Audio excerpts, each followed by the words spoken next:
From the lighter side of pest control, this is the Tales from the Crawlspace podcast with your hosts, Jack and Brad. Today's episode, Russell Asks the Owners. Greetings, boys, girls, cheese bags everywhere. It's your old pal Jack. This is Tales from the Crawlspace podcast, and we have a seriously wild fucking show for you tonight. Across the proverbial desk for me is my co-host, my brother from another mother, Mr. Brad Harvey. Jack, welcome back, Jack. Thank you, sir. Good to be back. You couldn't, indeed. Yeah, it looks like you had a great time, and I'll tell you what, man, you couldn't have come back at a better time because I got to tell you, is the night. Everybody's favorite podcast creator, JT, caught his first fish off the pier in Surfside. He caught a croaker off the pier. It was awesome. He was so damn happy. It was cool as shit, man. That was a nice one great. Too. Yeah. Oh, we had a great time. He was so proud, and I'm proud of him, man. It was great, and it sparked the fishing bug for him. So I'm looking forward to that. Oh, good deal, because you love to fish. I do. You like to fish. You like to fish. You got a fishing buddy now. It's gonna be fantastic. But I'm glad to be back, and I'm excited as fuck for the show tonight. I really am. And would you like to do the introductions, my friend? Indeed, I will. So we're gonna start off with the person that's next to me on the screen. He might still be on the screen in the video, but who knows? From Nova Scotia himself, it is Mr. Rodney Bruhm. Rodney, how you doing, man? I'm doing great. You look marvelous this evening. I want to show you something. Do you want to see something cool? Oh, yeah. Hey! Yeah. Woo! What do you think? All the way from Texas. That's looking right. good. Rodeo. Ain't too bad. Representing. Well, you're looking good, and we're glad to have you on, man, because this is going to be a great one for you. And then also hailing from the Windy City down below, the Slim Reaper, K-Dub himself, Kevin Wilhite. Kevin. Hey, everybody. Good to be here. It's been a few weeks, man. How you been? Working hard.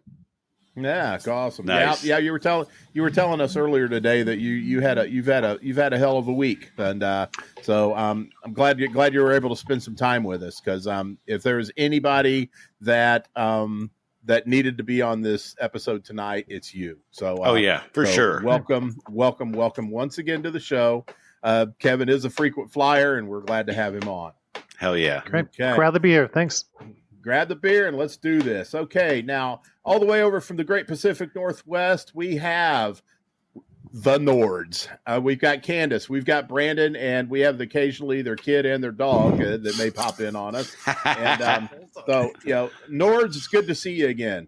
And we're trying to get the kid to take the dogs. So no! Let the dog in. It's like you want the that other dog. You guys always see the baby, Chelsea. Yeah. Just let the dogs in. Just let the dogs in. Now she's not going to come up here. Oh, of course not, because we want her to. Chelsea. Oh my goodness. I got to get a treat. There you go. Ooh, yeah. She's got that frosty snoot. Yeah, she's old. big mama. Yeah. Max has got that little frost going, just like his old man. And because he's like 9 now. 9. When we got him, he was like jet black except for a little white tuft right here. But as the years progress, he becomes more distinguished, just like his old man. So, of everybody on the screen, 1, 2, 3, 4 of these people were at my house just a few short weeks ago for, I call it cheese stock. Rodney, yeah, you were there in spirit, and so was the other guy that I'm about to do. That's a long flight, brother. Like, I don't even want to know what that would cost from Nova Scotia to there, but it's going to happen. It's going to happen. Texas on the cheap, but you're coming in from Canada, so it's going to happen. Oh, trust me, it's going to happen. I'm going to knock on your door and be like, "What's up, Brad?" And you're like, "What's this motherfucker doing on my doorstep?" I will be so ready for you, man. Look at that fucking lineup back there. We'll polish that shit off, brother. This is Rodney's lineup. Anyway, Okay. A lot of you are probably asking, especially the ones that aren't on Pest Control Humor Depot, which, as we all know, is my favorite group, why we have amassed such a lineup of sheer talent and, just oozing, pure know-how, intelligence, talent, and in some places dripping with sexuality. It's because we have a reason for that. And that reason is because one of our own has finally broke the chains and divested himself of a lot of his heartbreak, stress, and tension to go out on his own. And fuck yeah! This is his first time. This is his first time on that bucket, Bracco. And we at Pest Control Humor Depot, as well as here at Tales from the Crawl Space, we felt it was our obligation to make sure that this guy gets off on the right foot. So I wanted to get as much talent together as I could, and unfortunately, this is what I came up with. But we're going to make the best of it. But anyway, this person that I'm speaking about, this greenhorn in the owner-operator arena, is none other than Pest Control Humor Depot's Crusader of Contempt, slayer of the six-legged Jezebels of the air, sky, and pavement. It is the one, the only Russell No Ball Gosswiller. Russell, what's going on? Yeah. At long last, this is a dream come true for me for a couple of years now to have this motherfucker on the show, and god damn it, we finally did it. Well, in honor of that, I actually wrote you a poem, and I was even going to read it in my Crusader voice for you. Wait. Yes. Let me get ready for this. All right. Wait. Let's grab my towel. Okay. All right. Wow. All right, Russell. Hit me, baby. Roses are red, violets are blue. You say such sweet things. I want all 10 fingers in my ass.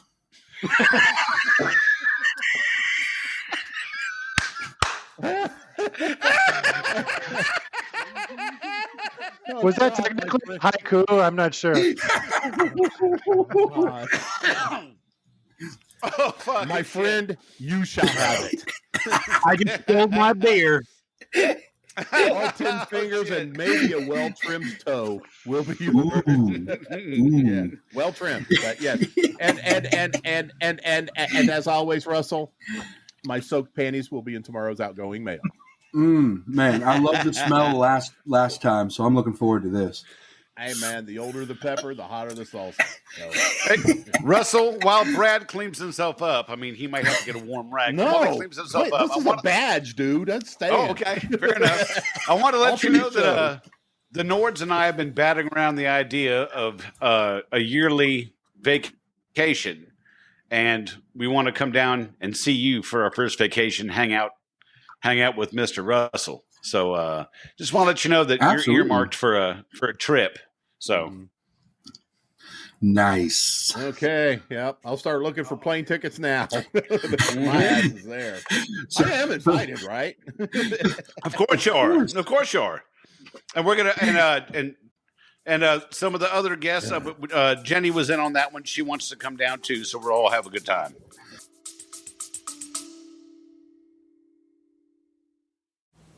From the lighter side of pest control, this is the Tales from the Crawl Space podcast with your hosts, Jack and Brad.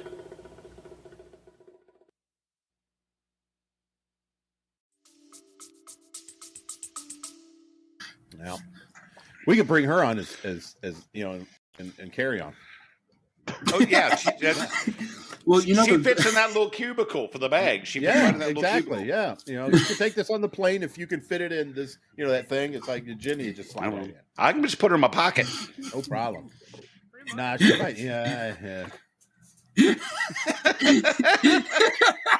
Well, say she might suffocate in all the hair, but Hey, I am not hirsute. I'm not hirsute. So. You're not hirsute.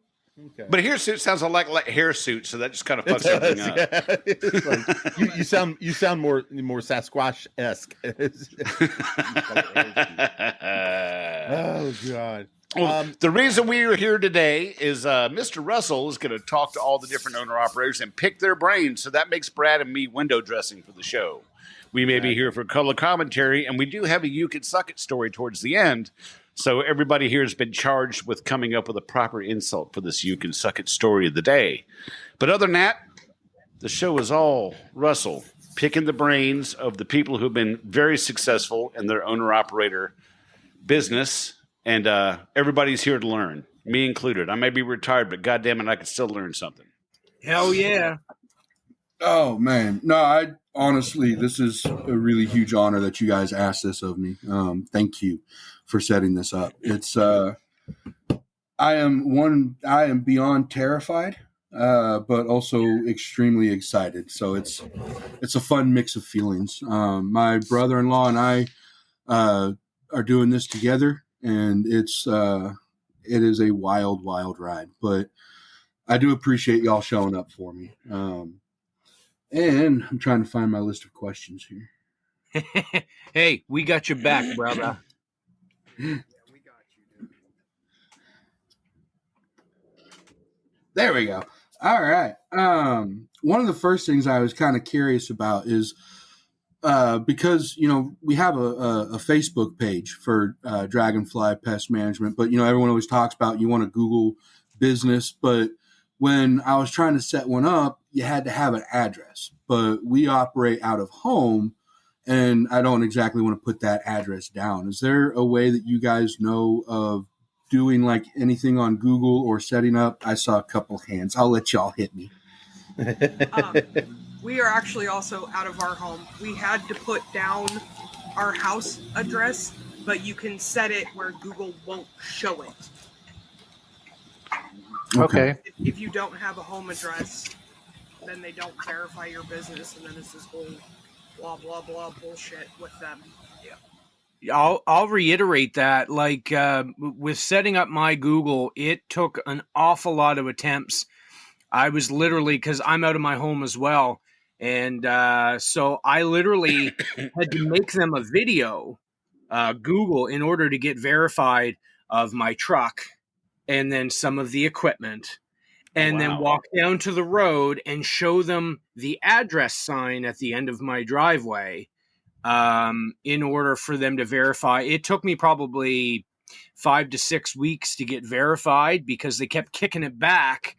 For reasons unbeknownst to me, because Google is, one of those puppet masters, maybe. I don't know. But to reiterate, you're going to have to pick an address in order to get it verified. So if you don't have an office, you're probably going to, pick one of your houses and say that's it. You're just going to have to bite the bullet and do that. I didn't want to do it either because I didn't want people showing up to my house and, knock on the door, but I got fucking rats in my back. I'm like, no shit, you do. I know who you are because, this is a small community around here. I know who you are. I know why you got rats. But you're unfortunately, in order to get verified from Google, in my experience, you're going to have to bite the bullet, and somebody's going to have to do that. Okay, so what I did was I just went over to a local storage facility where they have a bunch of other commercial people that store their stuff, and I just registered there. And so my Google listing is at my storage facility, so nobody gets my home address either. So that's not where my business is listed with the state for the Department of Health, but that's where my Google listing goes. So if somebody's pissed off, they're going to come and find a bunch of closed storage lockers. So good for them, right? But there's a lot of businesses that are being run out of places like that now. So I think for commercial purposes, you're like, hey, I'm leasing commercial property just like anybody else does. This is sufficient to have my business listed here. And that's what I did. So for $100 a month, I circumvent any of that weird stuff. And I have peace of mind of people not coming to my house, as you guys alluded to. No, I really like that option. That's smart. Yeah, that's very smart.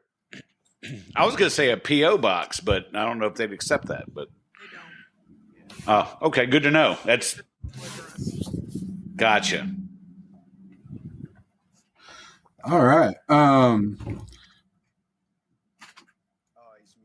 Brad, we can't hear you. We can't hear you. I do have a call in, or someone sent me a statement, if you will, that I'm going to read here later on. Okay, cool, good deal.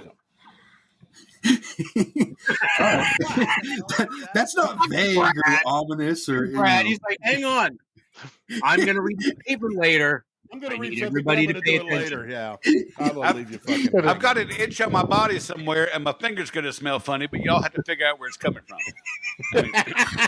Are you going to have a little djembe drum while you do it too? A brief political statement as I may. Is it somewhere near the penis? It's on the other side of Taint Avenue. Yeah. Okay, fine, you ass clowns. I'll read it now. Hey, Russell, it's your pal Isitator. Oh man, I'm surprised. In parentheses, it says pause for laughter. I'm surprised he still talks to me. All right, yeah, it's Tater. Some good advice I can give you is to go ahead and cold call and walk into your local police department and fire stations and get in good rapport with them. They will definitely send you business. Good luck and God bless, my friend. I love you, Tater. Good to know. I pick on you a lot, but I love you. Good old Tater, yeah. I pick on him a lot too, and I mean every goddamn bit of it.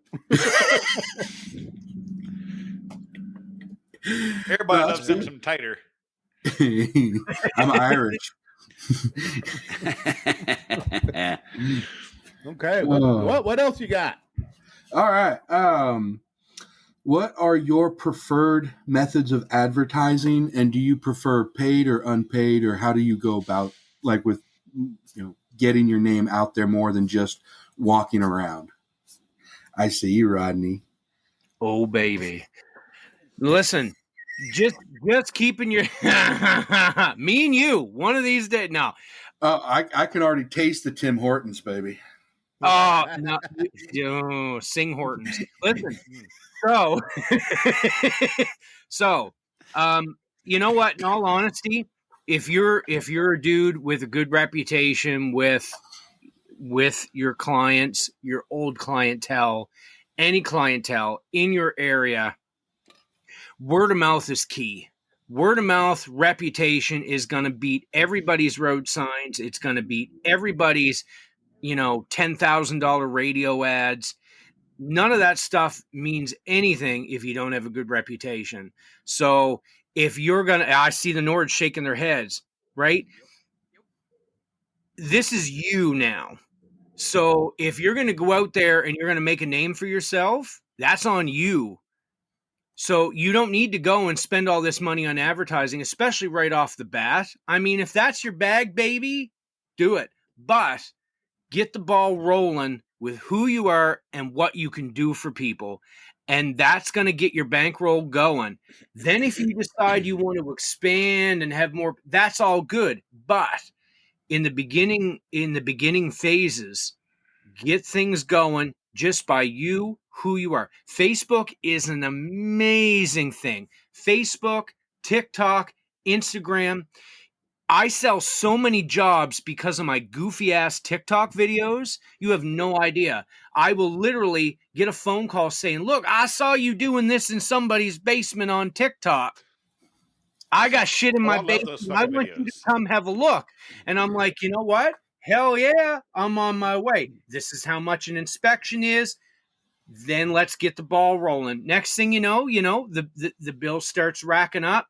And then I'm looking after multiple properties, or I'm looking after their friends or their family. And all start small, start with who you are. Don't worry about the big advertising. Unless you got a budget for it, then go big balling. But, you don't need that to get rolling, in my opinion. No, you're 100% right. You don't need that bullshit. You need to let people know who the hell you are, and then go out there and be you. And that's what people will pay for. Just let them meet the awesomeness that is you, that we all know. Yeah, I'm sorry. Go ahead, Kevin. No, I was going to say, I think in my entire 15 years of running this business, I've spent about $500 in advertising total. And to sort of dovetail with Rodney saying, not only do you establish a good name, but it depending on the sort of specialization you go into, those people that you work with, they may move from one place to another. So, for example, I do a lot of multi-unit housing. That's primarily what I do. There's a lot of turnover in that business. A lot of managers move from place to place, from company to company. So if you have a good reputation with them and they're like, well, hey, I moved from company A to company B, I want to bring you into my building. Well, great. There's your foot in the door to a whole new portfolio, right? And as long as you keep your work consistent, which is the second half of that, you're going to be in great shape. And I think that what you'll find is most of the small shop owners, and people catch on to this pretty quickly that do a lot of interactions with pest control people, nobody's going to outwork us, right? No one's going to care more than we are, and nobody's got a greater stake in the success of the pest control program than we do too, right? Let's face it. If there's some kid that's 22 years old that works for Orkin, yeah, he might care. I'm sorry, or for company X, they might care. But, you know, if they lose a certain clientele, they're not going to sweat it as much as you and I would because it's a larger percentage of our money, right? So that symbiosis between clients and small business is really strong, and I think it makes everybody sort of pay better attention and do better work. 100%. First of all, Rodney, I want one of those fucking hats. I want one of those hats, Rodney. I want one of those. Yes, I want one drew of that those. myself, brother. Well, goddamn it, make another one. Right. But Get the I needles out, buddy. but I do want to say, when it comes to word of mouth, I spent a weekend with the Nords in Indianapolis, and they are word of mouth consummate professionals by far and away. That their quality of work they're swimming in it just from word of mouth.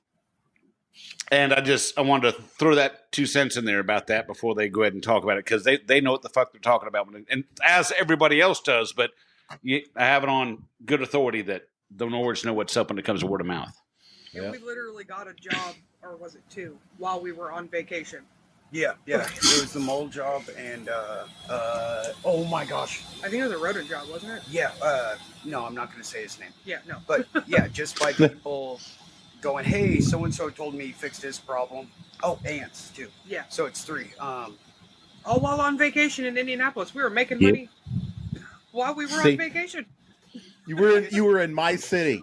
That's the beauty that is Indianapolis. It don't offer much, but damn it, it gets you sales. We had to trade off since our pen is giving you so many sales.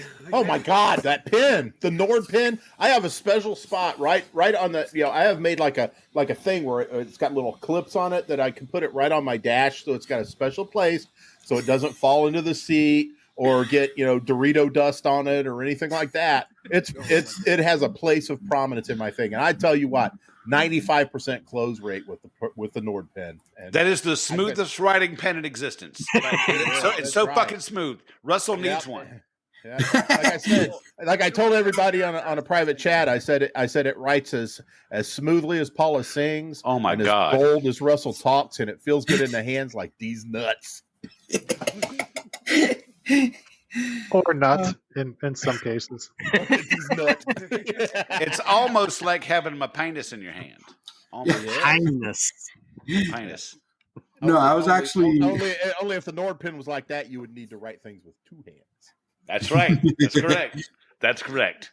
I have a question for the panel. I know this is Russell's thing, but damn it, I have a question that's been burning in my loins since we got on here. And yes, loins is the word of the month there, Russell.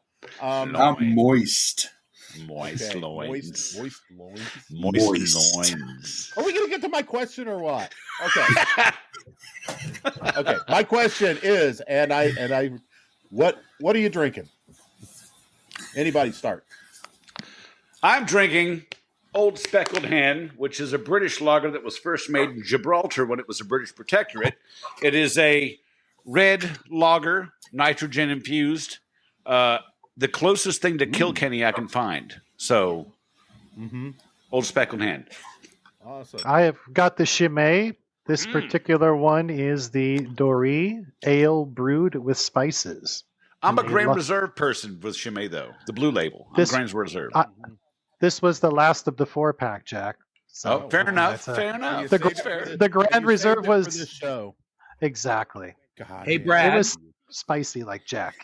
Yo, Baby. Brad, I am drinking a really ridiculously cheap Canadian beer with a high percentage, but I'm doing it from my Tony Spangler tumbler Oh, look at that. Tony Oh, Spangler. shit. with my yeah. metal stainless steel urethral sounding rod. You know, I love Very these. good. I love these tumblers. The only issue I have is he needs a larger sounding rod because I'm getting wallered out and I need to go up a gauge. Are you talking about length or caliber? Mostly caliber. I need thicker girth. Look, they Wow. do come in plastic. That says a lot.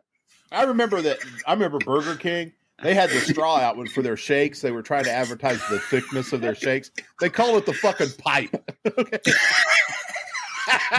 Oh God, this fucker was like this big around. It's like you could, Russell, that'd be right up your alley. I mean, like one of those or those boba straws. You know, I mean, yeah. that's what I need for my urethral sounding rod. You know, my needs. Yeah. Well, you know, some of us have narrow urethras, and this is the perfect size for us narrow urethra guys. I tell you what. I'll tell you what, propane. God damn it, Bobby! Last time I drank boba, my penis looked like a pea shooter. That's right, man. Over here, you know, man. I don't know what y'all talking about, man. Look at that. That's- there you go. man. There you go. That's my face. That's my face. Not my That's penis. your face. Oh, look at that. That's Rodney. Look at that. There's his face. Now, there's only one face that matters here tonight, and that's this girl right here. Yeah. That runs the place. That's right. The only one as a limited edition Paula Benedict tumbler from Tony Spangler, and like all Tony Spangler tumblers, this has striking detail. I mean, look at that. Are those the whitest teeth you've ever come across, or what? I can see her taste buds. Yeah, you can see the taste buds, and she's been look like she's been eating something blue, and it's outstanding. First strike, clearly. It comes up. It also has the PCHD logo on it, which is of course my favorite group.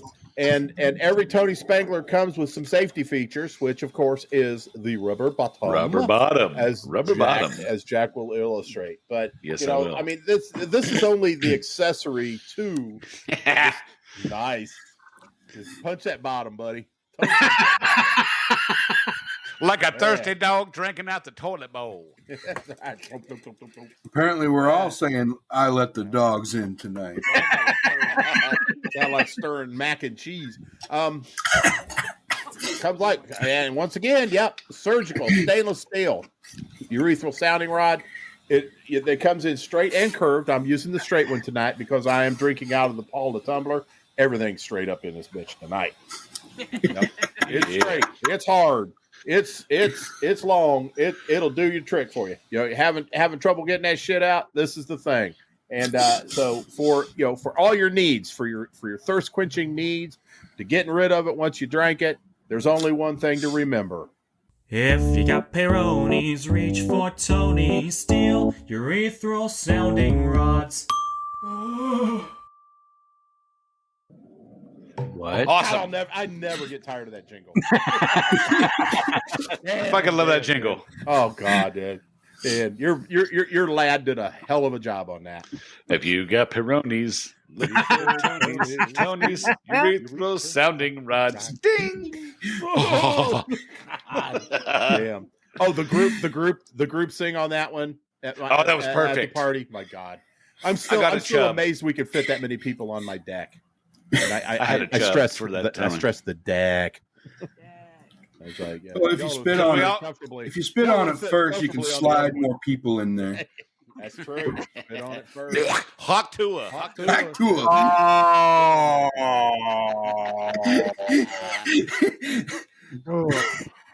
That's road hard and put away wet, brother. Oh, God, fun I'm times. so tired of that. Personally, I never get tired of Hawk Tua. I mean, really, how could you? How could I? I mean, it's off the podcast, of course, but it's just there's that. I have a question. Yes, and I have another question for the panel, and it doesn't have anything to do with drinking. I wanted to ask about reviews. Do you see reviews as an effective form of advertising, word of mouth, etc.? Anybody? I see it as other companies trying to be assholes. You know what? I think it does. The better reviews that you get, though, because I never really put much stock into them, to be honest with you. But I noticed that the more 5-star reviews I started to get, the higher my Google profile started to be without paying for it, right? And so what I did was, Russ, this is something you can think about too. And I've gotten, varying degrees of pro and con from people about this. I have this small little card. It's about 6x6. And you can swipe it on the front of your iPhone and it'll take you right to my Google review page. So if people say, oh, can I give you a tip? I'm like, you know what? Instead of a tip, if you think I did a good job, can you give me a Google review? And they're like, sure. And, I don't strong arm people about it because I don't want people to feel obligated to do it. But if they're offering to do something nice for me, that's the nicest thing you could probably do for me in that position, right? So I have that thing. It was like $25 I ordered online. I can send you the info where to get it. But I do notice it does boost your Google rating, especially, in the local area as well. So I remember when you got that. Yeah, that was pretty impressive. The more so the the more algorithm reviews, it puts you up on the algorithm. So Yeah, for search yeah. results. Okay, gotcha. Yeah. Go ahead, Rodney, I'm The sorry. more of the 5-star reviews you get, it boosts the algorithm in your local area so that when somebody types in pest control, right, you're gonna pop up. So the bigger your bolster, the bigger your holster, if you know what I'm saying.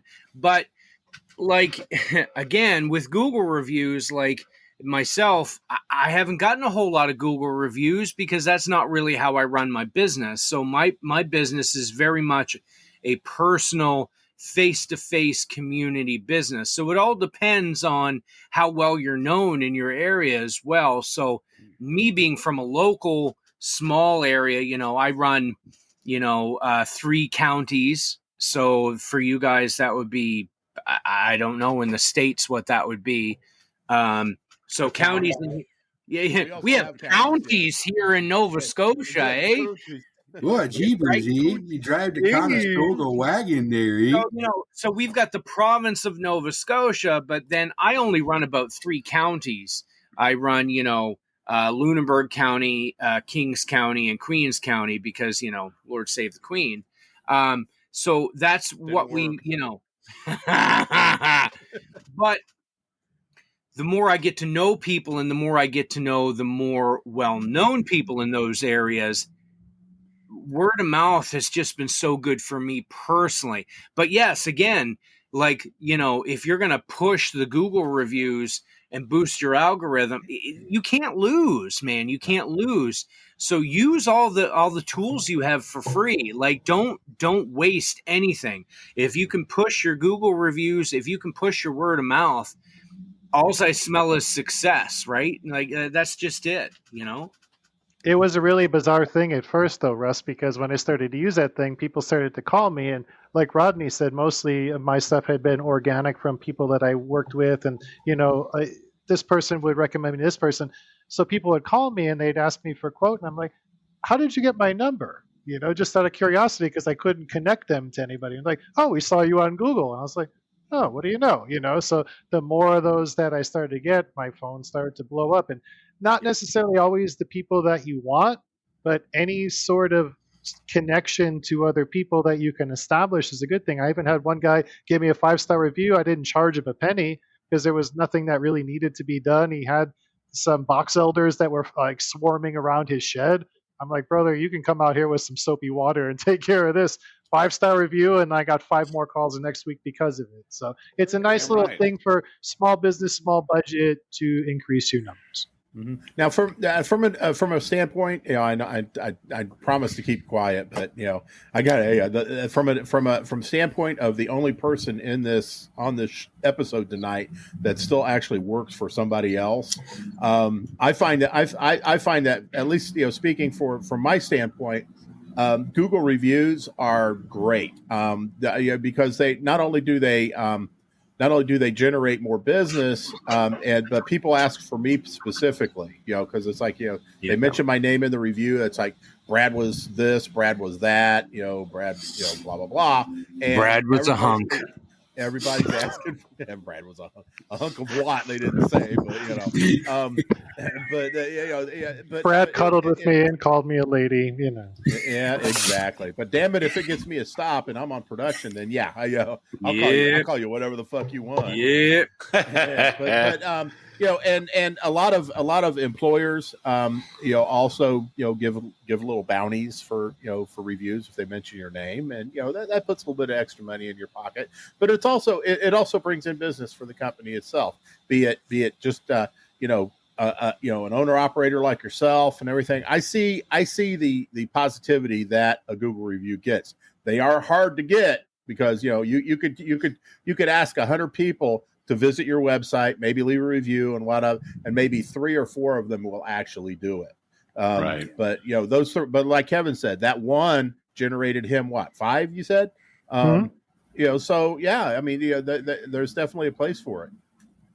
Now, Brandon and Kandyce, I mean, have you found that to be the case with Google reviews, or does it really factor much into your business?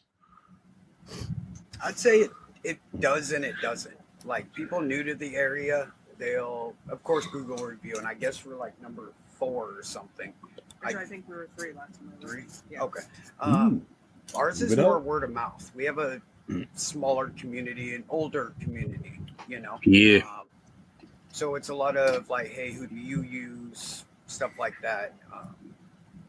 But it's definitely useful. I mean, you can push it just like Kevin said. It's awesome. Yeah. And it don't cost you nothing. I mean, no, don't cost you a thing. But you're right about the word of mouth thing, because anything that you can obtain orally is always good. I completely vouch for that one. I'm gonna start calling you Kurt Cobain, Brad.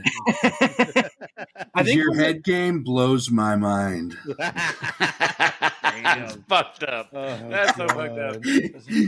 Ooh, yeah. Sorry, go ahead, Rodney. You were trying to talk. I'm sorry. No, it's all good, brother. One of the biggest things in pest control that I've found, and I found this working for Big Box, and it's why I've become successful relatively quickly on my own. It's a trust thing. So, you know, as the Nords were saying, you know, word of mouth, this person telling this person, as I've said before, if a person trusts you and knows that you give a shit and are going to do your absolute best, it's going to tenfold any Google review from some random whoever that's probably going to try, you know, 9 times out of 10, try to beat down your price anyway. So when you get into these communities of people that trust you and are like, you know what, Russell is the guy to go to in this area because look at who he is. Look at what he has done for such and such and such and such, and he cares. All of a sudden, your price becomes the price to beat. And then you can start setting that price as well. You don't have to undercut. You don't have to lower. Yeah, I see you, Brad. You don't have to lower the value of who you are and what you do. Because what we do is, in all honesty, a shitty business. Like, we see the piss and the shit from everybody, but we do it with a smile on our face. And the ones that smile the widest and the biggest are the ones that's going to be the most successful, right? Well, maybe I smile like that because I like it. Well, we all know what your fetishes is, brother. I think I leave so many crumbs in my beard so that Brad can go through my beard later. Is that a chicken wing? I'd be like an orangutan, man. I'd be up in there.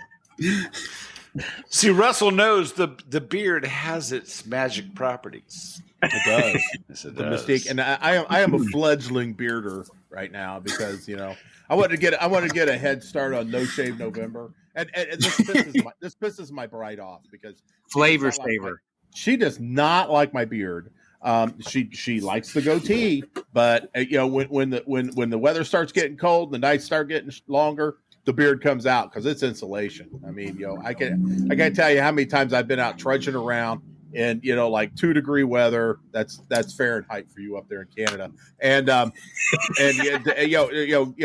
pulling dead frozen rat sickles out of the snow and everything. Yeah, it comes in ham dandy.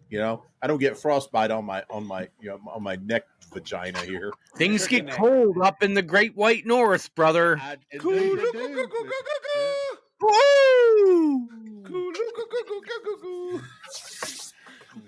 All right. No, Yeah, I can't tell you anything about cold, because you're up there, so I get it. But I was just. I mean, the other day I had to break out my Fahrenheit to Celsius conversion table.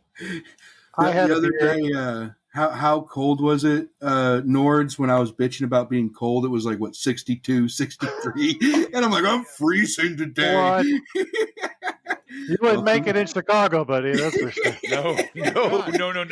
Thank God you didn't tell me that. It's cold. Russell, in the winter here, they have to take special flamethrowers to get the ice off the tracks so the trains can get through over here. So I see you guys down in Texas, like, oh my God, there's a 1/4 inch of snow. Everybody panic and drive sideways now. I got a cousin that lives down in Florida, and every time it's cold up here, she puts on her Facebook about the temperatures down in Florida. 82, 83, 85. I hit her up one time. I hit her up just a couple weeks ago. I said, hey, Coral, we haven't seen any temperature flexes from you. I said, what? She goes, I can't. I think my phone's up in a tree somewhere. Oh, shit. Oh, no.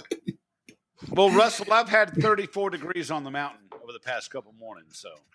I mean, I grew up in Oregon. I grew up around the snow and the ice. I just don't like to be there anymore. Smart man. I am no longer an Oregonite. Yeah, it's changed just a little bit. I'm just trying Global to figure out how warming. you deal with those triple-digit temperatures with that magnificent, chin purse you got going on there. My beard drips like a watering can all day long. It's just glorious. And I know pulled that my feeling. pants up way too early in the show. It's Texas is like drinking in hot soup for air, and it's just moist. That's Florida after 4 p.m. when the storms come through. You get that storm that runs through at 4 p.m. on the dot, and then after that, you can swim from your front door to your car. I spent a week on vacation in Arkansas and still trying to figure out why I did that. But yeah, it's pretty much the same there too. In the summertime. It's like, you have your 3 o'clock thunderstorm, and then everything's just like trying to breathe. I'm gonna have to look at your TikTok, Rodney. I mean, if somebody told me I like what you did in that basement, it's usually a police officer. But because I've got a huge, and that one surprised me. I've got a huge TikTok following because of my really stupid videos. But I've never mentioned where I'm from or where I'm at or anything like that. So that's something I actually never thought about was. Just throw yourself out there. Like the thing is that I find my brand as a company is my brand is me.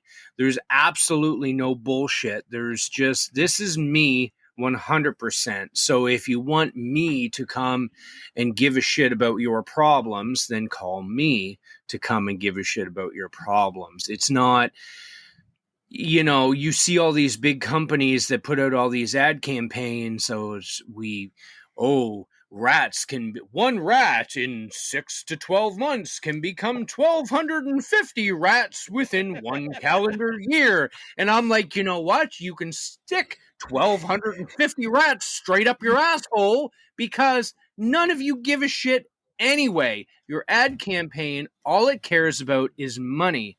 The thing is, all of the people I see here, it's not just about the money. It's about giving a shit, caring and helping people too. Yeah, I want to make money for my family too, because, you know, I've got an ex-wife, a current wife, I've got 2 sons, I got a lot of shit to look after, so I need to make money. But at the end of the day, every house I go to, they're like my family now. And that's the way you have to take it, right? Like, Oh no, absolutely. That's the whole reason I had to get away. I mean, you know, I had customers, I seen their kids go from diapers to riding bicycles. yes, And sir. for me, that's like you said, they just don't give a shit. And they, you know, the company, I won't say names, but they stopped giving a shit. And so it was Yep. like, in order for me to keep being me, you know, I had to leave. And that's You had- really it why. You got to keep the love, because Yeah. if you don't love doing pest control, if you let a giant company beat you down and turn you into a pest control trap checking robot, it's going to beat you down and you're not going to give a shit anymore. You know, get out before that happens, or get out as soon as that happens. Find your love for this and find your reason for it again, right? No, You know. exactly. So what Keep the Rodney? Oh, I'm sorry. I was going to say what Rodney was saying. Getting out at the right time. I left a company, and my boss at the time pulled me in the office and told me I was making the biggest mistake I would ever make in my life. And he was adamant about this, Russell. Like, he's like, "You are crazy. You got a kid on the way. What is the matter with you?" Right? Last year, I was at my supplier, and I walked in, and I heard a familiar voice in the place, and I go, "God, what is that voice?" Right? So I come around the corner, and it was my old boss who had now started his own company. So I said, "Well, what happened, man? You told me this was the biggest mistake ever." He's like, "Man, you were like a prophet. I should have followed you right out the door." I'm like, as soon as they started asking us all to read the same book at the same time, I knew the writing was on the wall. I'm like, it was time to get the hell out of there, right? Yeah. And I don't know anyone who ever regretted leaving. I've never heard a person say, "Man, I really should have stayed in this buckle down corporate environment." No, go out there and follow your passion. You know what? You're going to work your ass off. Your body's going to hurt. You're going to be tired. Your kids are going to miss you. But you are never probably going to feel like you made the wrong decision by doing it. Yep. Oh, 100%. talking about body hurt, and I'm still recovering from that bee job yesterday. That was Oh my God. Oh, yeah. fuck. Wow. that was to this date the largest one I ever dealt with. But because of my body positioning, even with a bee suit, I was just open. And You had like the veil laying on your neck, and they were just banging at you right there. Oh, the back of my neck. I got one right here on my throat that just feels like a giant knot. My right knee. At one point, I put knee pads on, and that was the dumbest thing ever because then it cinched the suit up, and it was like a machine gun on my knee, and I was like, no, I'll take these off now. So, yeah, talking about being in pain. You had them on the outside of the suit. Like, yeah, you can still get that fabric tucked in there, man, and they'll still blast on your ass. That was fun. That was a lot of fun. Well, all of us are happy that you survived the experience, and Me too. I can actually sit here and laugh at it, regardless of what kind of agony you may be in right now. So, it's what I was telling I was telling my brother George. Like I said, it's us together, but every project we take on that seems small ends up being so massive, and we just get put through the ringers. At the end, we get it done, and we laugh about it. But we have the weirdest luck that way. You right now, Russell. But that's how you make a name for yourself. That's how you make a name for yourself, though. You are the ingot in the furnace right now. Your metal is being tempered and tested at this moment. I mean, you made a big life decision, and the gods are out there making sure that you know what you're doing. So, which actually leads me. So far, you're coming out like gold. Sounds like. Which leads me to my next question: is how long did it take you to rewire your brain? And what I mean by that is, I'm coming from a massive corporation. I'm coming from, you've got 20 stops, if you know anything about Houston, spread from Friendswood to Pearland to Pasadena to Mont Belvieu to, Missouri City, which is like the entire southern half of Houston. And it's this go, go, go, get up at 5 o'clock, get ready, hit the door. You don't come home till 8, 9 o'clock. And so now my switch is I'm like, okay, I don't have to leave until after the school zones are closed. So I have easier driving, and I still have to push myself. I still have to work every day, all day as much as I have to. but I feel lazy and I feel like I'm not doing enough. And I know it's the mindset because I'm coming from this big. How long, and how long does that take to get that switch? And are there things that you did to maybe help shock your system into this is the new me? So like I said, I'm terrified as hell. And when I sit there, and yesterday was a great day. I had a quarterly and a bee removal and I made a good chunk of money, but having 2 stops in one day, my brain is sitting here telling me you're not doing enough. You're not making enough. You're lazy. How do I get out of that? I'm only 7 months in, and I'm still rewiring myself from having to do 25 to 30 stops a day to make the big machine move. So I'm going to leave this to everybody else. I'm still rewiring myself. So I'm going to just listen in on this one too, because I'm struggling with this one too, brother. I feel lazy, even though I'm making enough money for my family. But I still feel that because I'm used to hammering down constantly for 12 to 14 hours a day. And now I'm, 8-9 hours on the road and then a few hours in the office because I do everything myself, paperwork, scheduling, customers, yada, yada, yada, yada, yada. I do it all myself. But I still feel lazy, as you just said, because I'm like, man, I'm not out there. You don't need to do that much, in my opinion, anymore, because you're not feeding 25 mouths. Now you're just feeding your mouths. You know what I'm saying? But I'm going to back off and let somebody else answer this. I think that's a great question for Brandon because he's got this look on his face. He's like, yeah, I've been there. And I'd like to know how he reprogrammed himself because he's got his shit together. So you never do. You never do. I go day by day. Well, it's because it is just you. I look at it as I have 3 bosses: Kyra, Jude. You never do. Like Kandyce will tell me, well, hell, she did it today, where she's like, no, I can do it. Go do your shit. I'll take care of it. But no, never lose that push, because the worst thing that can hit the owners and stuff is complacency, because then you get lazy. Then you don't push. Then you don't go say hi to that neighbor that was talking to you. Leave your business card. You just keep pushing. You're working to feed their mouth or your family. You're not working to give somebody their 3rd vacation of the month. You're just taking care of you. So you doing 2 jobs tomorrow, you hit your numbers. Hell yeah, that's a win. That's a huge win. Hell yeah. Yeah, I had a big problem with that in the beginning too. I'm not going to lie to you, because it was like, well, I just went out and did these 2 jobs and I made more money than I will probably in 3 or 4 days working for somebody else, right? So you get into that mindset, but what you have to remember is you're not a technician anymore. You're a business owner now, right? And that's what you have to remember. You're a business owner that does technician work as well, right? So it is a mind shift that you're going to have to undertake. And it does take a little while, because I think all of us just got into this mode of, okay, let's get out there and just plug away and get the work done. And just getting the work done and clearing the tickets is the most important thing. But unfortunately, now in your position, I wouldn't say it's the least important thing, but the most important thing is functioning and growing your business, right? And growing it to whatever level you can. I mean, fortunately for you, as you mentioned, your brother-in-law is involved. And I would tell anybody, going into this without any backup is a huge mistake that you make too, because you need somebody to push you a little bit, right? You need somebody to kind of bounce energy off. And when I started this business, 15 years ago, I was married at the time, and my ex-wife and I started the business together. So, she was always kind of pushing at me too. But you have to have somebody to kind of keep you from getting complacent, as Brandon said, right? You don't want to sit there and go, well, I got this handful of clients. It's like, no, you want to be excited. You want to wake up in the morning and be like, man, look at our portfolio is growing. Our reputation is sterling. I'm bringing people in to work for me that are passionate about this too.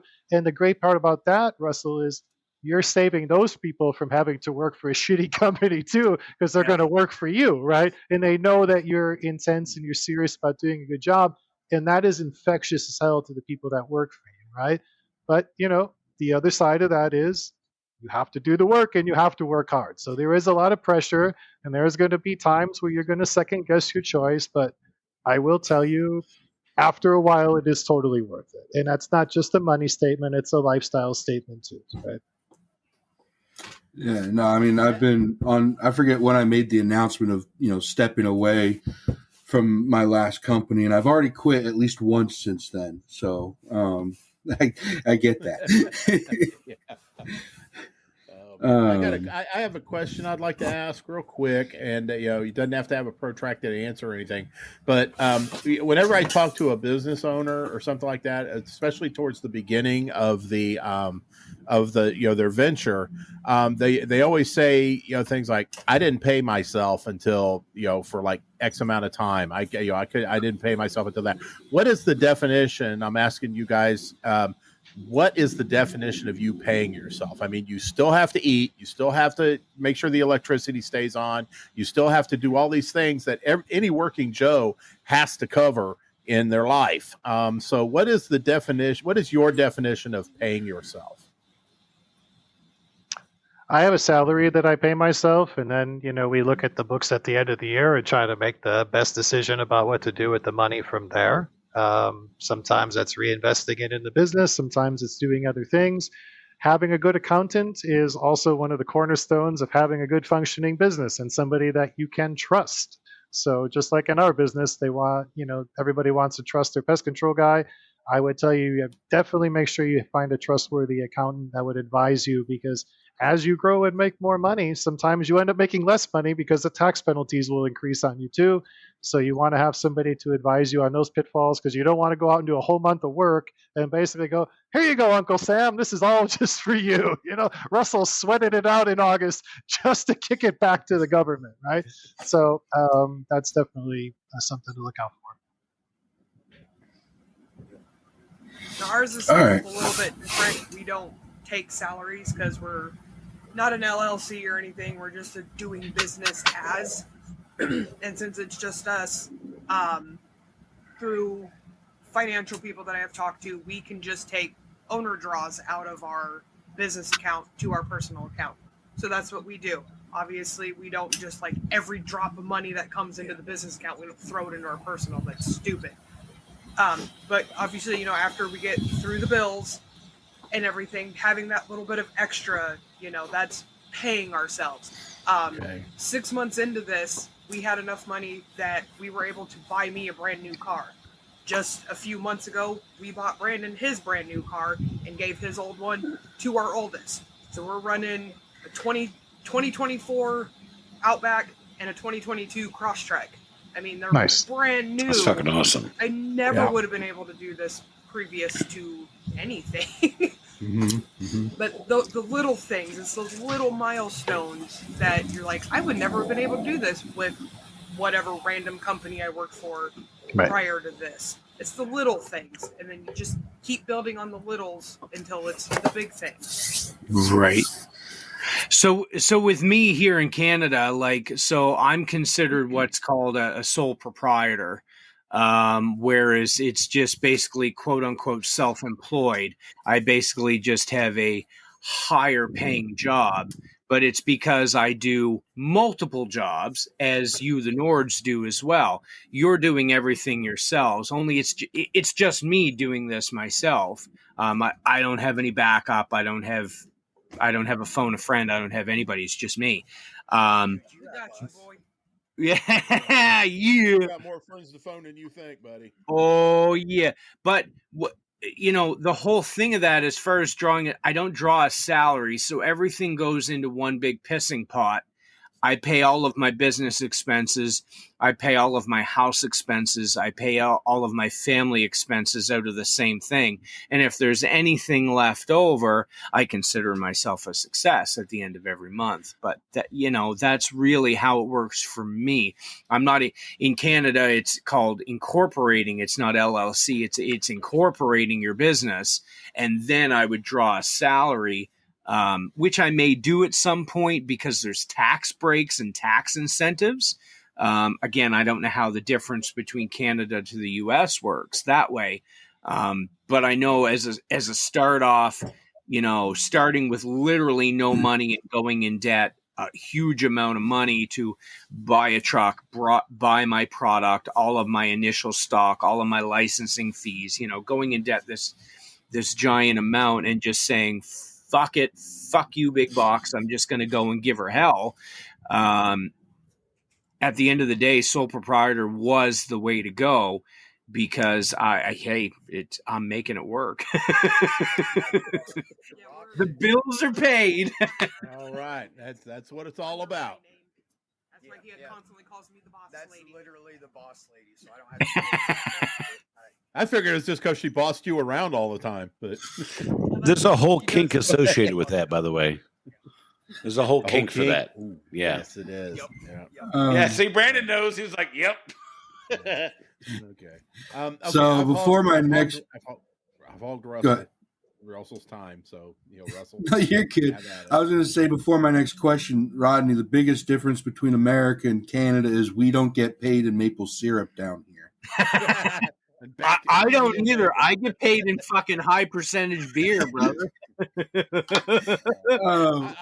Fuck more tap water beer. I get the good shit up here. I wouldn't have any problems being paid in pea meal bacon. So Ooh.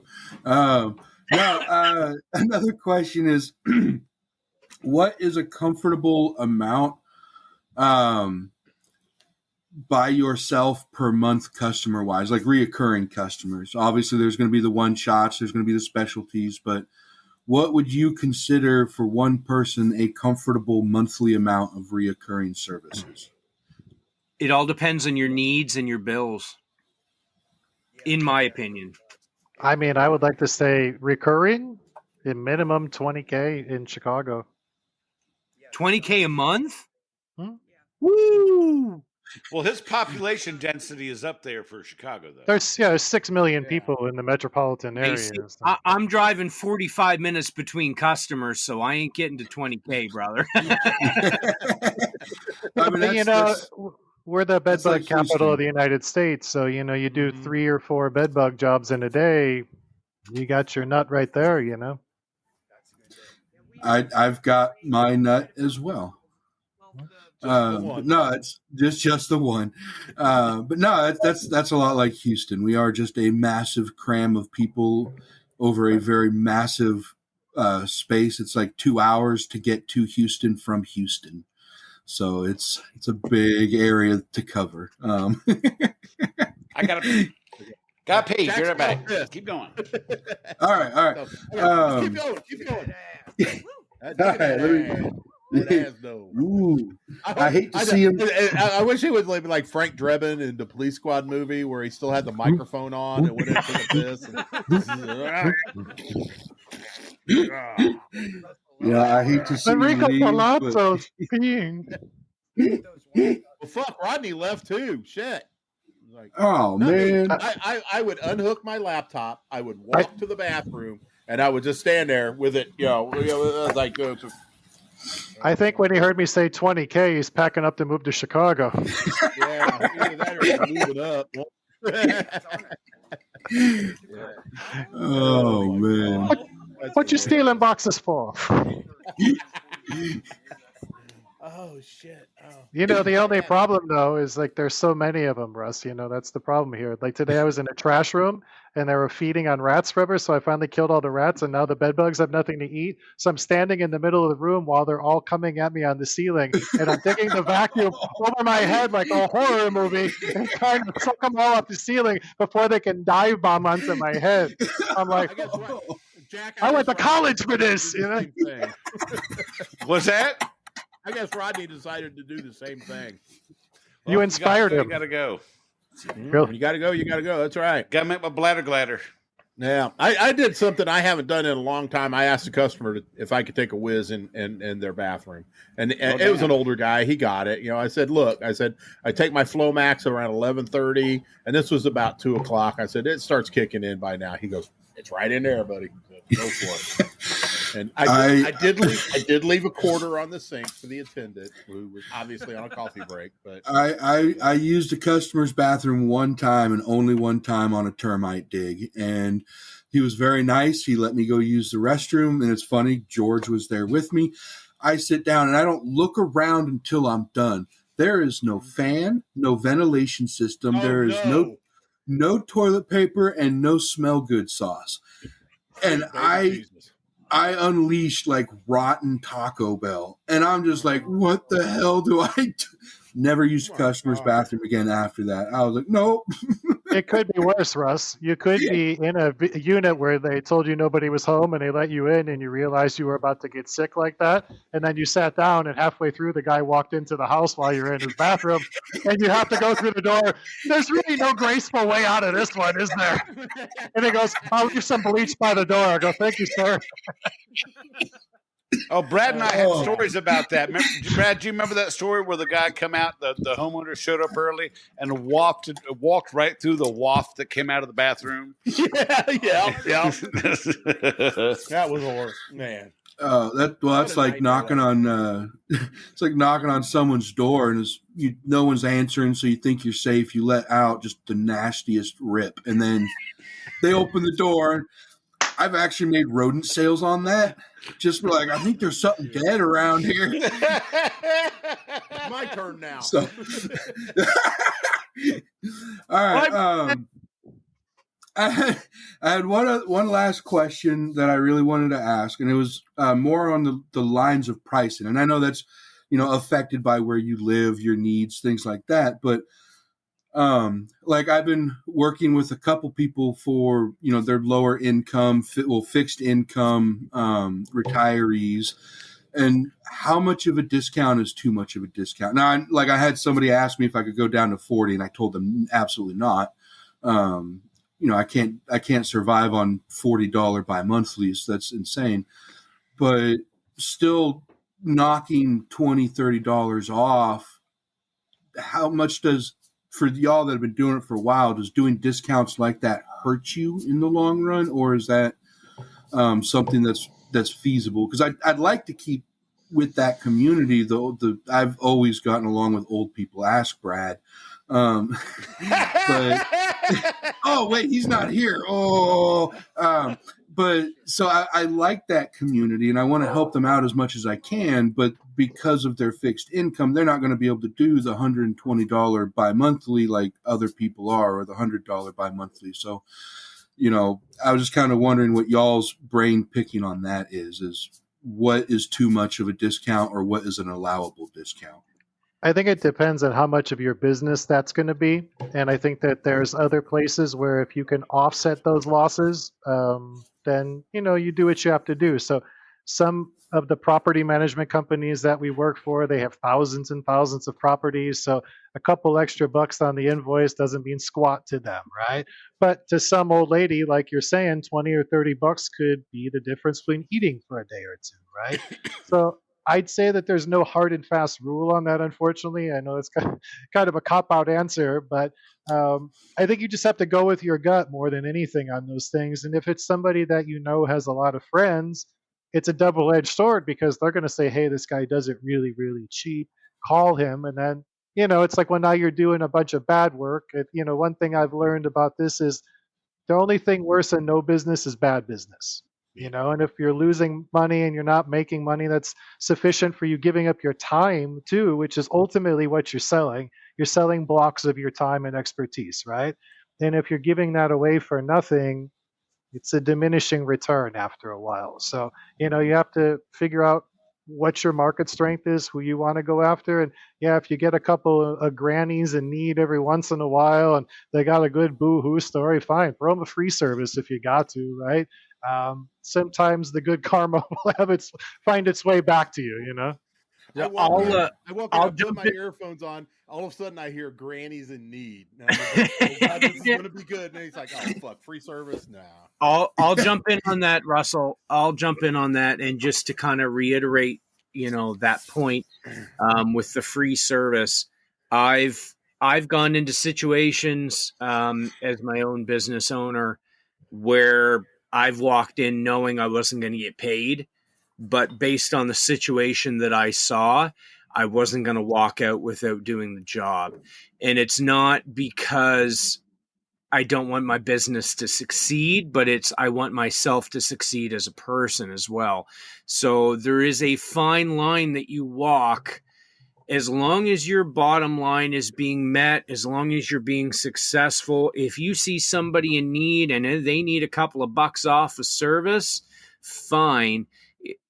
There is a line there as well, and it can't be a routine kind of thing as well. I've gone into jobs where I've absolutely lost my shirt and made no money off of, but walked away knowing that I've helped a couple of kids that needed help. And, you know, for the karma thing, yeah, I'll take a little bit of karma on my back, and in hopes that somebody would know, somebody would hear, and somebody would see, and maybe I'll catch it on the back end, if you know what I mean. So, and that's the beauty of being a business owner as well, is it's your call. You don't have to call some stupid ass manager or some stupid ass service manager and say, look, these guys ain't going to pay me, but shit, these kids are walking through dog shit. I need to help, right? You just go and do it because it's the type of person you are, and the type of person you are is going to reflect the type of business that you do at the end of the day. So that's just my 2 cents. Autonomy is a beautiful thing. Mm-hmm. Yeah. The job that I just came from prior to this, she started out with, she had just bought a mobile home in a park, and she was having rodents. So we went out and, you know, charged our 30-day one shot, whatever, got it all cleared out. She absolutely adored us. She absolutely loves Jude, so he has to come with me every time now. She is that little old granny lady. Her and her husband are both retired, and she let us know right off the bat, you know, I'm on a fixed income, so, you know, we're going to have to work something out. So that's fine. We got her put on monthly service for a while, and then it came to a point where I'm looking at it every month going, I don't need to be here every month. So I moved her to every other month and let her know that she's obviously still covered in her off month. And she pays me $50 at a time. That's all I require. It covers my chems. The actual job takes me maybe 15 minutes. Right. Now, I always spend like an hour there talking with her because she's Right. just a lovely lady. And her husband just cracks me up. And they're just lovely people. I mean, amazing people. Yeah. It's one of those feel-good stops where it's like, I don't really give a shit about the money, time, chems. Don't care about it. I just want to make. But that's why you guys are so good, right? That's the thing. That's why you're so good, is because you give a shit. But see, like you were saying with the karma, it 100% will, because she brought us money just by handing our pen out. She'll be like, oh, hey, I handed it to so-and-so. Do you have more pens? Yes, I do. Yes, I do. Every time. Yeah, and she even, it comes back. Today, Jude came with me. He opens up the crawl space door, and bam, there's a rat right there. And I said, great, how the hell are these getting in? So his little teeny tiny 5 foot nothing butt goes in the car, and he's gone before I even realize it. He's gone. And My man. So I keep doing my thing, and I go over to my car, and I get a FaceTime call from him. And I'm like, what are you doing? And he's like, I found the hole. And it was at their front steps where their driveway slopes down a little bit. They put the T111 straight. So it's just this little tiny gap that nobody ever noticed. And, you know, just a quick fix for it because I didn't have any wood or anything on me. I got some hardware cloth and put it up over it. And, you know, I told her where it was and everything, that we are going to fix it better. You know, but I just didn't have the wood or the time, and I told her why, and she's like, "Oh, well, have fun." I didn't tell her what I was doing completely, but we'll see her next week. Yeah, and I'll take care of it. Love that. It'll be fixed and it'll be great. And she's just a lovely human, and sometimes you just need to take that little bit of a hit for those people that are genuinely on that fixed income, on that low income. They're barely affording their house and their food. But as Rodney said, you know, their kids are in dire need of something to be done. And you're there to do that something. Even if you work out a small payment plan with them. We have another lady we're doing that with because we're going to her house twice a month for rodents because she has no smell. So she's afraid she's going to have dead rodents and not know. So we're just going to go to her house twice a month to check things out, and she's just going to pay every time we go to make that whole monthly price. She just that's how she wanted to do it. So she doesn't think that we're coming for free. And I get free tomatoes, so yes. I mean, well, fuck, yeah, that's worth it, right there. Dude. If she's growing those tomatoes, yeah, definitely. Working with people, it's working with people. Yeah. Yep. 100%. Yeah. I mean, and that's what it's all about. I mean, we're here to serve people, and you guys have nailed it. And that's great. Yeah. I mean, even I've had customers, and again, I'm not on my own. I've always worked for the man, but the man's got to understand that I'm going to have a customer or two like that I'm going to take care of. And I mean, it's been to the point where I've even told them, said, look, if you don't get off my fucking back about this, I got my checkbook out in the truck. I'll get it. I'll write you a check for their service if that's going to fucking make you happy. And they're like, no, Brad, you don't have to do that. And it's like, shut the fuck up, and let me let me take care of it. I had one, Miss Violet. She never bought anything from us, but once a year, she'd always have a baggie of stuff for us to look at. It was usually, cat pubes or toenails or, a Necco wafer covered in lint or something like that. And swear to God, she's got bugs. But we would sit there, we would talk with her and just have a conversation about it. The woman was in her hundreds, and, she ended up passing away a few years ago at 106. And wow, she had damn. She outlived all her family. The only people that she had was the pest control guy, the plumber, the electrician, the people that would come over and, just sit down and talk with her, and it's like, well, we had a $95 inspection charge. It's like, where's my fucking checkbook? Fuck you. And, but, Brad, my question is, go ahead. I'm sorry. Go ahead. I got a question for you though. I was just going to say that, I mean, working, I'm at the point in my life where, whatever, I'm going to do it. If you don't like it, show me the door, Well, when it comes to an animal covered with fur, how far away from the genitalia does it stop being pubes? I mean, is it like for a small animal, like a half inch, everything else is just fur, the rest is pubes? How's that work? It's objective. I mean, okay. I guess if you are hirsute, as you would say, then it would be an objective thing. I mean, I'm sorry, okay. The mouth, the whiskers are considered pubes because they're always fucking licking themselves, and they're near orifice, so there's that too. And I'm very envious of that whole process. But I tried. I kept falling off the couch. Yeah, that's why I just grabbed the dog. It's like, all right, damn it. Oh, poor Max. Poor Max. Oh, my God. No. No wonder he looked so disturbed when I saw him last. Is that why he's got gray? That's why he's got gray whiskers. The poor dog's 2 years old. He's already going gray. Holy shit. That's why I go through so much peanut butter at home. Okay. I got 3 dogs. I got to feed. You're not just feeding peanut butter, are you? Well, they got to have a little extra protein. Oh my God. Fucked up. I love it. That was what I had written down. That's what you got written down? I got another question. Yeah. Okay, and this is to the entire panel once again because it's how I roll. A lot of people are going to be listening to this this podcast. I mean, I'm going to say probably about 12 to 13 people. And yeah, that's a lot these days. I would say at least 25% of the 12 are just starting out in the business. They were looking for a place that, looking for something to listen to and everything. They just like stumbled across our podcast and we're listening to it. And they're listening to all the shit that we've talked about, or you guys have talked about, and Jack and I have listened to tonight, and thinking, you know what, and they've been in the business less than a year or whatnot. It's like, that damn it, maybe I should go out on my own. This is your opportunity to stop them right now. So have at it.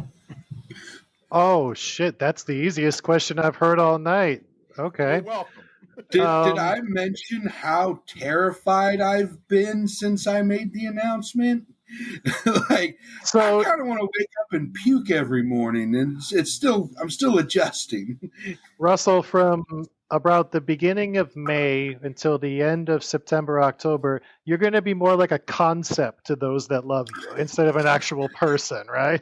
So they'll be kind of aware of your existence. It's kind of like Sauron in The Lord of the Rings. Like, you're not actually there, but people can perceive your essence at some point, right?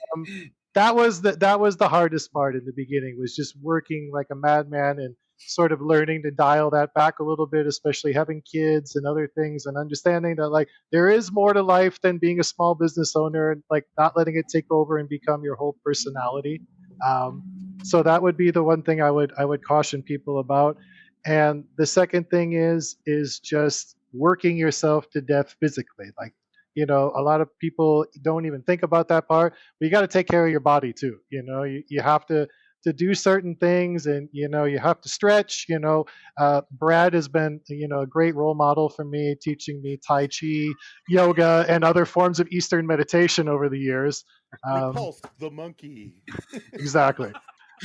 But you know, I'm gonna go like quasi serious for like 3 seconds. My father died at 45 from a massive stroke from letting stress get to him too much in life and not taking care of his body. So when I turned 40 and I was looking down at this giant gut hanging over my pants, I was like, you know, maybe I got to take care of that a little bit, right? So we have this tendency in this field to just go, go, go, go, go. And, you know, there's this joke about eating gas station food and powering Red Bulls. And a lot of that's part of the lifestyle, right? But you got to remember, you can't do that kind of stuff every day if you want to be around for a while, right? And so I caution people against the pest control diet, as I like to call it too. It is pretty scary. So try to keep all of those things in mind. You know, we all have a tendency to fall in those similar traps. I gotta say something. You just mentioned me and about the Tai Chi and everything. I want to say this right now. I will follow Jude into any fucking crawl space that his ass. That's right. I said it. That to him, because he'll literally be like, "All right, let's go." Fuck. Game on, dude. I'm serious. You know, I mean, this ain't muscle. This is not muscle. It will compress.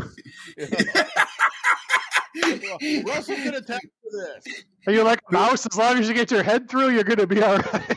Man, he's built like the roach, baby. You can squish him. I'm telling you what, man. I've gotten into some tight fucking jams in my day, but damn it, I've been able to get out of them. All I got to do is fart. It's like, I'm out. You know, I'm good. It's like lowering the pressure on your tires on an 18-wheeler to get under that low gear. Just get a little air out, you can get under there. An excellent analogy, and one that holds up. But yeah, man, me and Jude, man, any day. Let's go. Now, Brandon, on the other hand, I don't know, but yeah. I think getting to the heart of that, of what you said, somebody's been in the business for under a year. Don't even think about going out on your own. Thank you. Take your goddamn time. Learn the business. Don't just learn pest control, but listen and learn everything. Because there's so much more to this than just going and killing shit. This is so much more. Take a few years, take it all in. Learn the entomology. Shut your mouth and listen to everything. Take it in. Really give a shit about it. Because if you're considering going out on your own, again, you're putting yourself out there. You know, it becomes you, not the big box, not the whatever. Don't even consider it that fast. Take a few years, 2, 3, 4 years, and really learn. And then make the decision. A, am I going to stick with this shit? And B, do I have what it takes to be the face that runs the place? You know what I mean? So that's my 2 cents. I love you, Rodney. God, that's my 2 cents, Brad. Man, you see my 2 cents, Brad? Man. You see, there's two kinds of people in this business. There's two kinds of people in this business. The ones that show up for the summer to earn a paycheck, and the ones that actually fucking love the business. Lifers. And those are the ones whose customer service game is on point because they understand that 75% of your job is dealing with your customers. I mean, killing the bugs, you got that shit down to a science, but dealing with the paranoid customers, the angry customers, that's the majority of your job. So if your customer service game's on point, the rest should follow suit, because if you know what the fuck you're doing, if you took the time, like Rodney said, to learn the business, learn the technical aspect of it, and be ready to keep learning and to keep researching and to keep looking after new ways of doing things, better ways, more efficient ways, more cost-effective ways. Mm-hmm.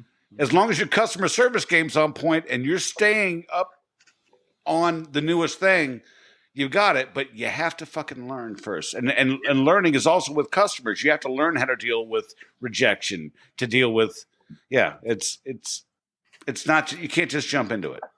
You got to learn. I was going to say, get yourself an entomologist and build a relationship with that guy or gal. I was going to say, learn to deal with the old ladies in her panties when they show up to the door, and you're like, "What the fuck am I going to do with this now?" Wow, shit. Oh, that's definitely and a good sense of humor. Yes, yeah. Okay. My old boss. Everybody in this little Hollywood Squares fucking thing we got going on tonight has an outstanding sense of humor, and they know when to use it. They know when to use it and know when to not use it. And and that's important, because that's going to keep you sane. And that's one of the reasons PCHD, my favorite group, is in existence. So we can have a laugh and go, because we need that sense of humor. But damn it, when we need to be serious, we're going to get serious on you. Yeah. But but that's the whole essence of what happened here with PCHD. And everybody here is a shining example of that, except for me. But whatever. You guys are you guys are the epitome of what we do, and that's why you were invited here on the show tonight. And to gang fuck this dude right here, and to help him out, to get him on the track. There's always somebody that's got to get the last word in the show, but this is going to be different because everybody gets the last word. And Rodney, we'll start with you. Last word? A last word. Moist. Good choice. Is it Jack? My last word's going to be a "you can suck it" story. And thank you. I was wondering when that was coming up. Right. Well, I want to make sure everybody got good, because all this stuff was really fucking important, and I think a lot of people are going to get a lot out of this. I really do. Yeah, it was. And now it's time for the "You Can Suck It" story of the day. Okay, but this is our "You Can Suck It" story of the day, and let me make note of the time so I can actually put that little jingle in here. So, Dun, dun, okay. dun. All right. This story comes from a cheese bag. This happened in 2018, about a week before I turned in my 20-minute notice to the Big Green Tea. Regional HR woman, total fucking cunt rocket, came in to talk to us. I have no idea why. She just stood up at the front of the meeting room and talked about how great our new branch manager, total fucking dick swallow, was. She clearly had bumped her head under his desk. They start talking about improving our scores. The scores were basically customers rating us after a service. And basically all the negative reviews were, "We love our technician, but hate fucking Big Green Tea." I decided to raise my hand and question the reviews. I pulled up several and read how they love us and hate the management and call centers. HR lady gets frazzled and said, "Obviously it's y'all. My technician back home in Texas is there for like 10 minutes. I then interrupted her and said, "You started off this whole lip service by saying how you were here for us, the workers, but you're standing there dismissing what I said and bad-mouthing your own technician." She quickly changed the subject after the roar of applause from the technicians in the room. And of course, after the meeting, my boss had a smart-ass comment to me. "What a moving testimony. Do you think you have any more?" You can suck it. I'd like to tell you, Miss HR lady, you can take all the nasty hobo penis that you can find and shove it in every orifice in your body and just like become like a porcupine of hobo penis. That's what I'm thinking you should do. And I hope that she takes a vacation in Europe and forgets about the change in voltage when she plugs in her Hitachi.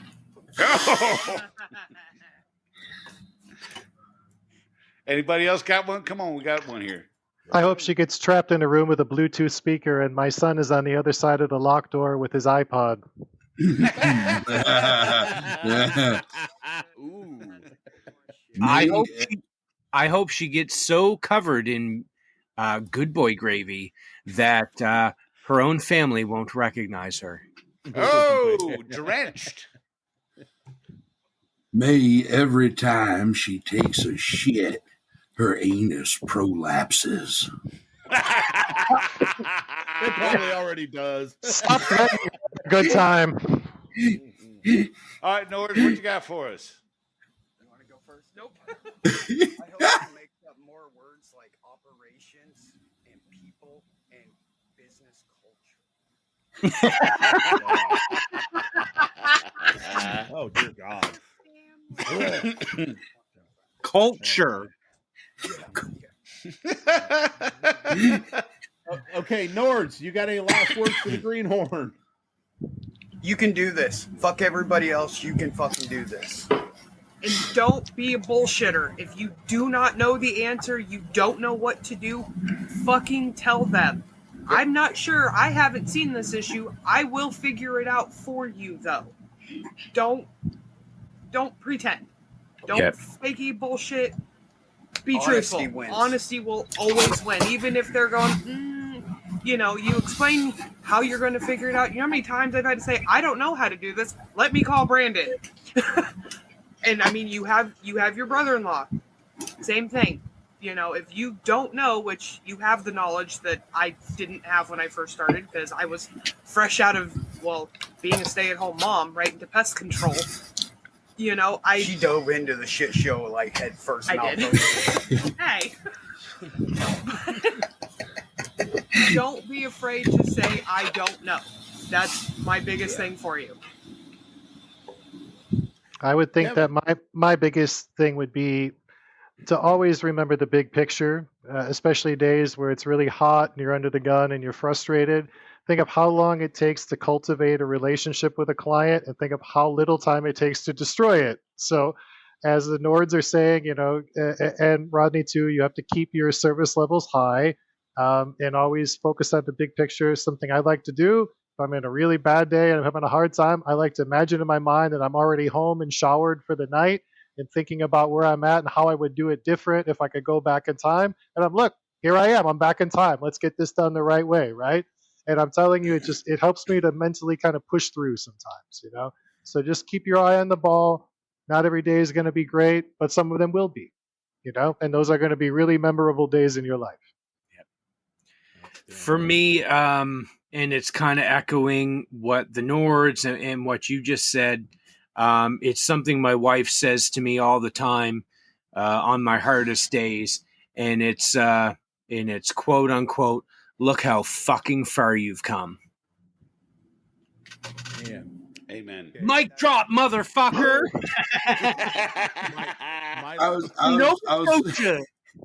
I was waiting for the quote unquote, "Get off me, Rodney." I'm still waiting for my son to go to sleep. So. He said what she says, not what she yells out. Those are two different things.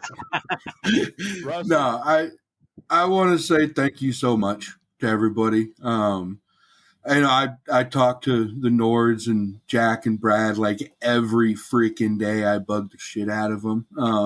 And much love also to Rick and our little miniature Sasquatch angry white woman.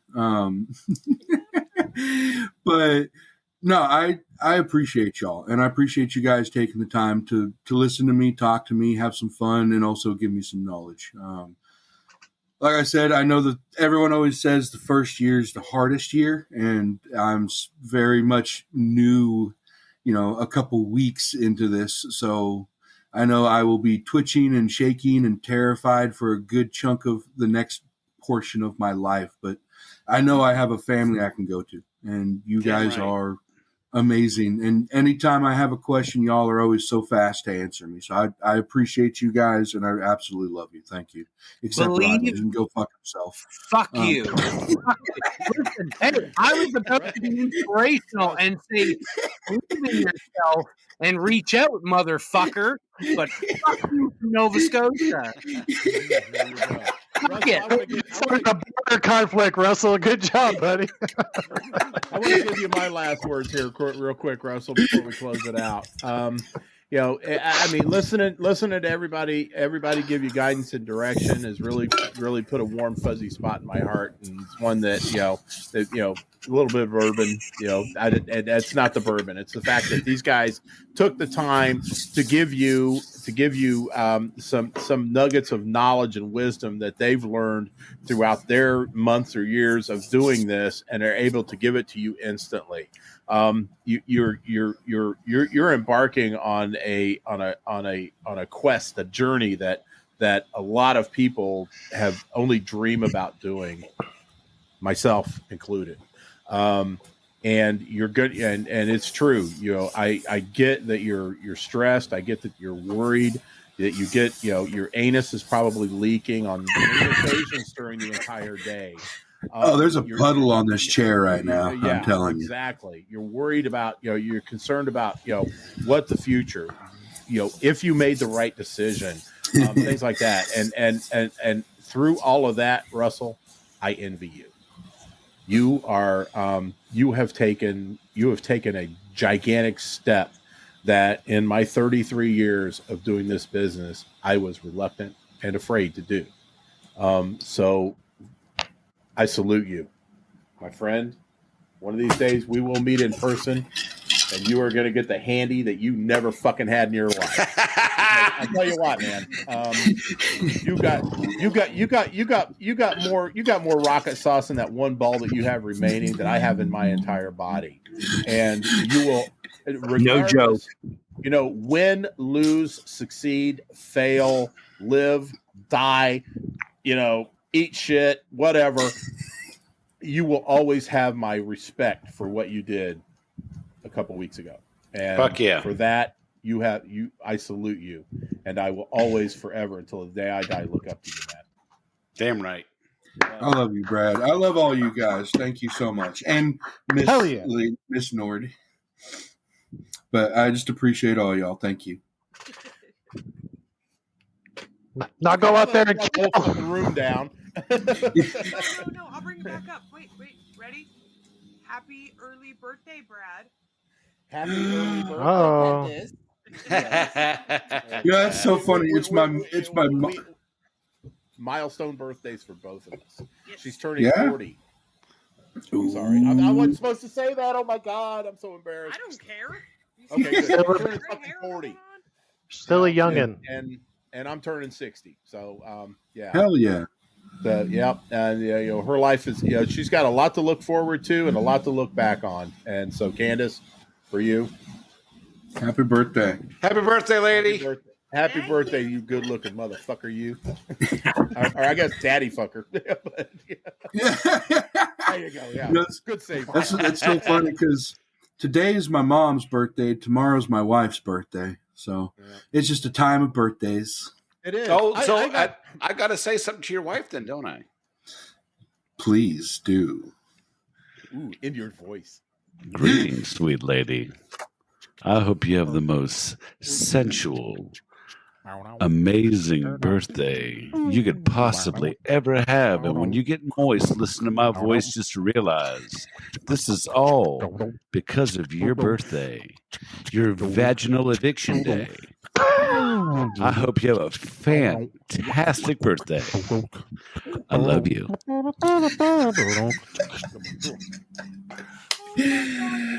Oh, that's fucking awesome. Thank you.